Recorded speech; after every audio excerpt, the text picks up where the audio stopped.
Hi అండి. ఈరోజు పూరి ప్రసాదం గురించి తెలుసుకుందాం. ఇది ప్రసాదం మాత్రమే కాదు, ఇదొక మహాప్రసాదం. దీనిలో ప్రతిరోజు 50 రకాల ప్రసాదాలు పెడుతూ ఉంటారు. మీకు ఎప్పుడైనా ఆశ్చర్యంగా అనిపించిందా? 56 మాత్రమే ఎందుకు అని, 57 లేదా ఇంకా ఎన్నో ప్రసాదాలు పెట్టొచ్చు కదా అని? ఇక్కడ ఒక కారణం ఉంది. మనందరికీ తెలుసు, కృష్ణుడు గోవర్ధన పర్వతాన్ని పైకి ఎత్తి అక్కడున్న ప్రజలందరినీ వరదల నుండి కాపాడారు. కానీ కృష్ణుడు రోజుకి 8 సార్లు తింటారు. ఒక్కసారి తిన్న భోజనం రెండోసారి తినరు. అంటే యశోద 8 రకాల పదార్థాలని ఒక రోజుకి కృష్ణుడు కోసం తయారు చేసేది.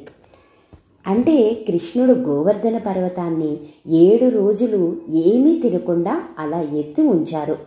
అప్పుడు పూరి ప్రజలు 7 రోజులు మా కోసం ఏమీ తినకుండా గోవర్ధన పర్వతాన్ని ఎత్తి ఉంచారు, అందరినీ కాపాడావు.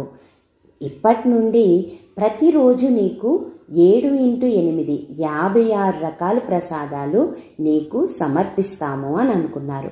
అందుకే పూరి ప్రసాదం అంటే ఒక కేవలం ప్రసాదం మాత్రమే కాదు, మహాప్రసాదము అంటారు.